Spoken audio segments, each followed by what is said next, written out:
Thank you, Richard. That's not nerve-wracking at all to be asked to sum up your last year of work in 15 minutes for not only your boss, but 80 of the most important decision makers and policymakers perhaps in the region. So it's not nerve-wracking at all, but certainly coming out of last year's summit, we developed this cute little graphic, and we came together and we decided that we needed to come together in some sort of action. And I'm not sure that anybody knew coming out of last year what that meant. And I will be honest, I didn't either. I didn't really know what really was the sort of material coming out of this collaborative. And so really I've spent the last, sort of the first 6 months of the position really delving into what other regions have done and what frameworks exist and what other regions, what other municipalities are doing. And I think there has been a lot of progress over the last year, and even just looking over the last couple of weeks. And you certainly don't need to read all of these, but here we are a year later, and these are all the wins that we've had just in the last few weeks. And some of them are, not just about the work over the last year. Some of it is culmination of, the City of Windsor's last 10 years of work on climate action and putting together their new adaptation plan, their second adaptation plan. But, there are some really significant things coming out of the last several weeks and over the last year. And I think, this is just a sort of a symbol of what we've seen and what we're being asked to do. And we're also seeing it from our municipalities. And we know that our municipalities are on the front line of these changes. And so while we are working to see how we can support our municipalities, they are going ahead, and you are all going ahead and doing the important work that's necessary. So updating sewer master plans, undertaking shoreline studies, renewable energy projects, emergency flood plans. So things are happening. And I really like this one, the one on the bottom left-hand side there, the sunscreen stations. And admittedly, this was a headline from last year, the sunscreen stations in Essex parks. None of these are necessarily couched under climate actions, but they are certainly all important climate actions. And we're protecting some of our most vulnerable people, some of our children in parks. And, we are adapting to our new normal almost subconsciously without necessarily knowing that. And I think we're seeing it from the public as well. We certainly aren't seeing hundreds of thousands of people like we are in the streets, like they are in Vancouver, but we are seeing our students rise up. We're seeing a demand for action. And if anybody hasn't had enough climate by the end of the day today, there is in fact another climate rally happening today at Charles Clark Square. So you can join that after if you would like to. So I'm just going to give a very, very brief, quick Climate 101, since we're going to be talking a lot about sort of different things over the day-to-day, but there really are two pieces to climate change, and one is mitigation, so still trying to prevent climate change, and the other side of that is adaptation, so trying to respond to the impacts of climate change. And those, of course, there are actions like under mitigation, like energy efficiency, renewable energy, carbon sequestration, and then on the other side for adaptation, all the stormwater work that we're doing in the region, land use planning. And of course, there are things that are in the middle of those that are both adaptation and mitigation actions. So I'm not going to speak very much about mitigation this morning because that's something that Peter will be doing and Karen during their presentation. But it's exciting. When we started this collaboration, I didn't necessarily think, I didn't necessarily know where we would be going with it. But certainly with advice and guidance, I think we've been able to move forward on the energy piece, which is really exciting. So starting in January, we'll hopefully be working together to carry out a community energy plan for the region and building on the great work that City of Windsor has already done. So I'm not going to speak too much about the mitigation side of things, but I will speak a little bit to some of the impacts that we have been facing, and we've of course already heard about some of those things. And you can see some of this information for yourself. You don't need to be a meteorologist or a climatologist or a researcher to see some of this information for yourself. There are lots of great tools online. One's called climateatlas.ca. It's really easy to navigate, and you can explore the data yourself. And so 3 direct impacts of climate change, we say warmer, wetter, wilder, are going to give rise to an uncountable number of secondary impacts. And this is just one piece of data that we put together here. We're looking at obviously a significant increase in hot days, so days over 30, by the end of this century. So by 2080, we're looking at over 60 days of above 30 degrees. So those are 2 solid months of heat warnings likely. And of course, we're looking at a decrease in cold days. So for those of you that either put outdoor ice rinks in your backyard or are responsible for maintaining outdoor ice rinks for your municipality, this could certainly impact your work. And I think Karina is going to speak a little bit about that some more. Wetter, obviously we've already seen this. Winter and spring will get significantly wetter, and we'll be seeing rain in the winter instead of snow, and there will be a slight decline in the summer. And of course this spring we really reached a tipping point with record high lake levels. There was literally nowhere for lake water to go, or for rainwater to go. And this is, I think under wilder, we can certainly include lake levels. And along with historical high and lows, as you can see in this graph, and annual cycles, the recent rise in lake levels in this image is evident. And the deviation from previously predicted patterns is consistent with the evidence that supports the idea that variability in lake level fluctuations will increase over time. Higher highs and lower lows. We're certainly continuing to increase, and we don't know how long that increase will continue. And we've seen that is really evident. So, of course, we've seen the impact with 15 separate flood events this year.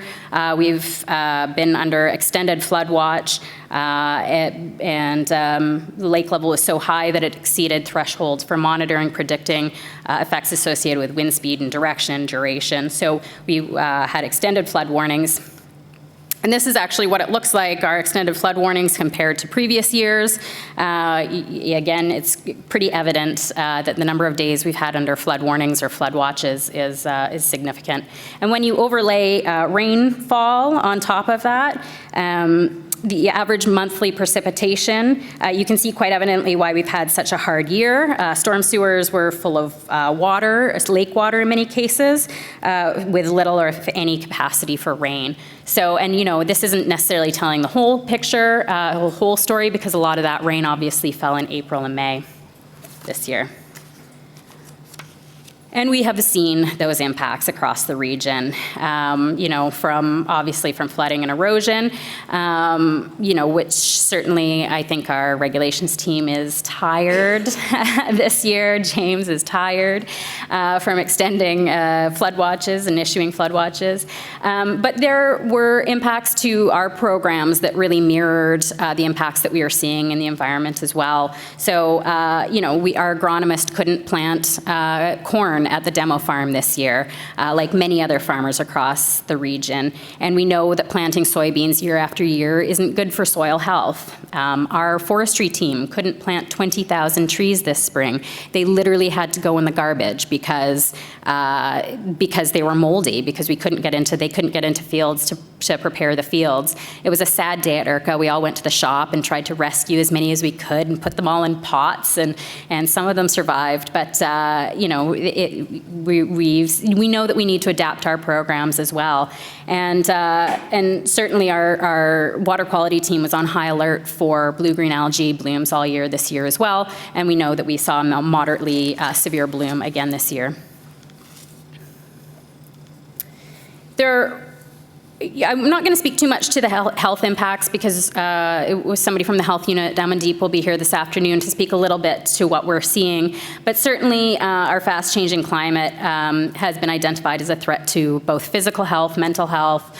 You know, certainly anybody who has had a flooded basement or is living on the shoreline right now likely has some form of PTSD or mental health issues right now.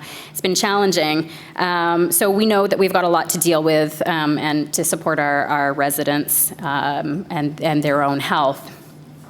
And I just wanted to throw this quick picture up. I visited our outreach coordinator yesterday, and I saw she was putting together a tick removal kit. And I looked at it, I was like, oh, that is an adaptation action. And I think we think of adaptation as sometimes really big infrastructure projects to hold back water.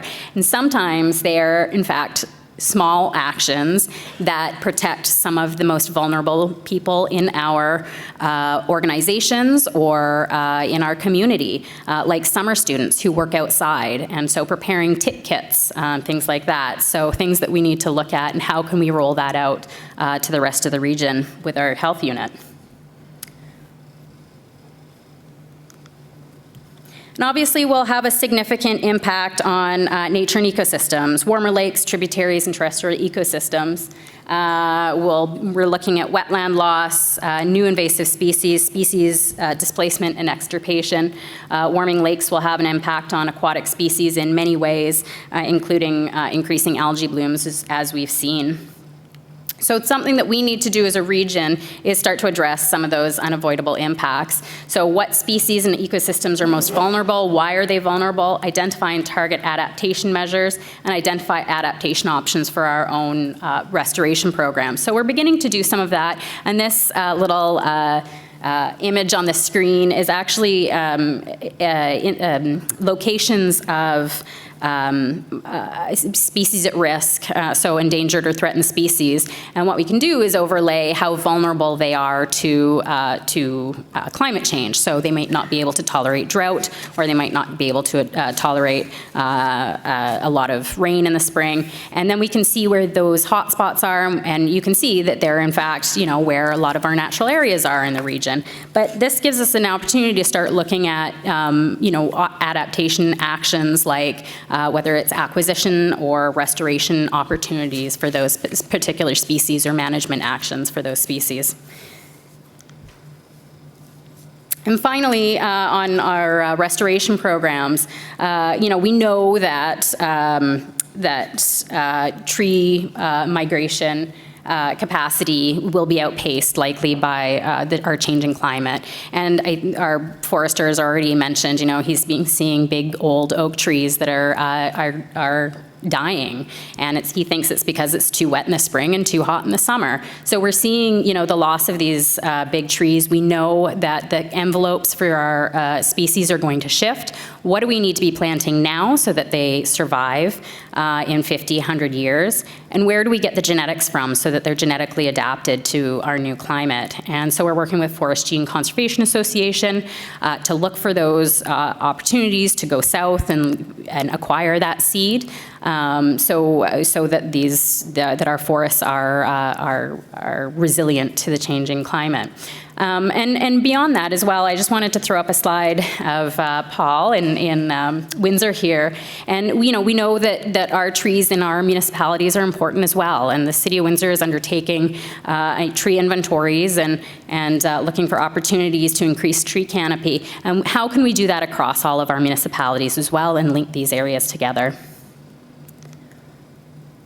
And one area of the collaborative where we haven't made as much progress as we had hoped over the year is in resilient infrastructure. And that's, I think, for a few reasons. But I think many municipalities are now trying to understand how to better integrate climate change into their municipal decision-making and service delivery. So, we're often asked to, consider things through a climate lens now, and I'm not sure that we know what that means. So how do we develop a robust regional climate lens approach to resilient infrastructure? And that's something that Glenn is going to be talking about this afternoon. But also, what does that even mean? And I think that's something that I've struggled with really over the last year, and I think that a lot of practitioners struggle with that. What does it mean, and how do we implement it, and what does it mean for this region as well? And what tools and do we need, and what are our priorities to move some of that forward?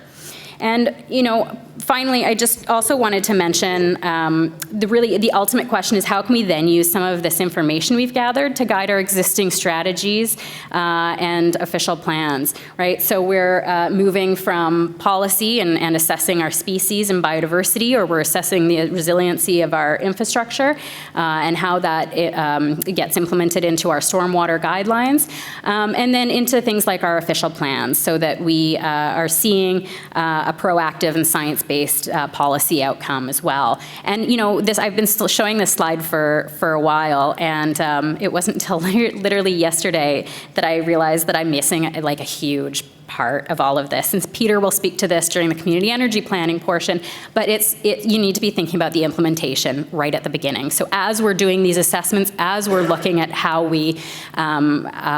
vulnerable our species are, we need to be thinking about implementation all the time. So how do we implement these big opportunities?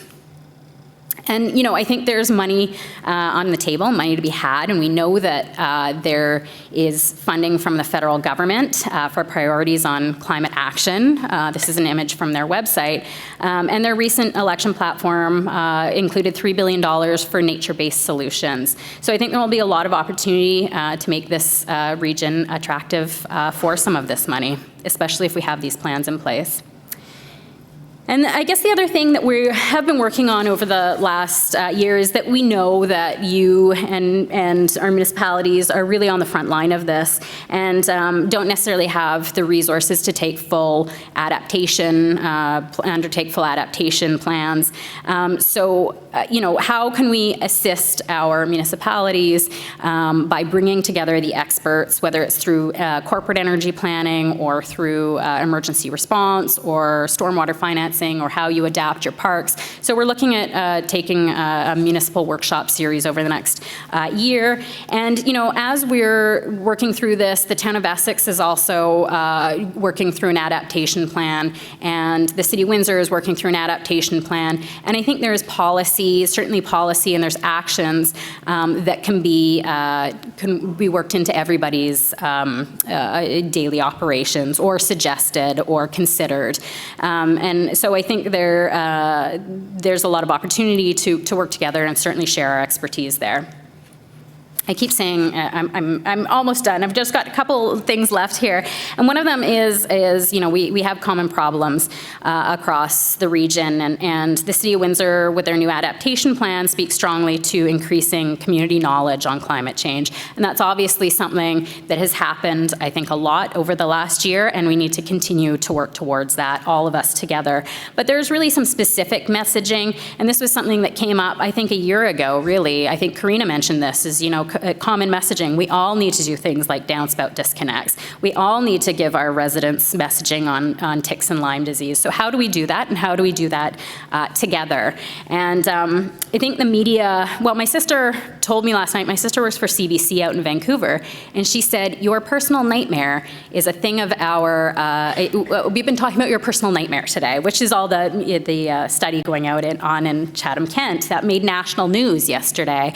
And she said that the media right now is challenged to find stories that make climate change understandable and relatable, and to make people care.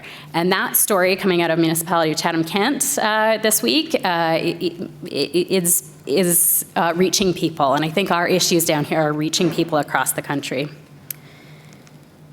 And finally, the trans-jurisdictional, transnational, and even transgenerational nature of the problem of climate change contributes further to the challenge of creating positive coalitions for change and forging partnerships between municipal departments, between municipalities, and really between nations as well, to act now for benefits later. So, but the one, I guess, big message, and And the one big thing that I've learned over the last year is, and I'm not just saying this because I'm one of them now, but climate change people are great, and they are collaborative, and they are willing to share, and because I think none of us, we're all maybe highly medicated, I don't know. But I think we all, really want the best and want the best for our communities. So I think there's a lot of opportunity going forward. I'm excited about the posters that are here today and about our partners here. I'm going to leave it at that, and thank you so much for being here today. I'm excited about the next year ahead.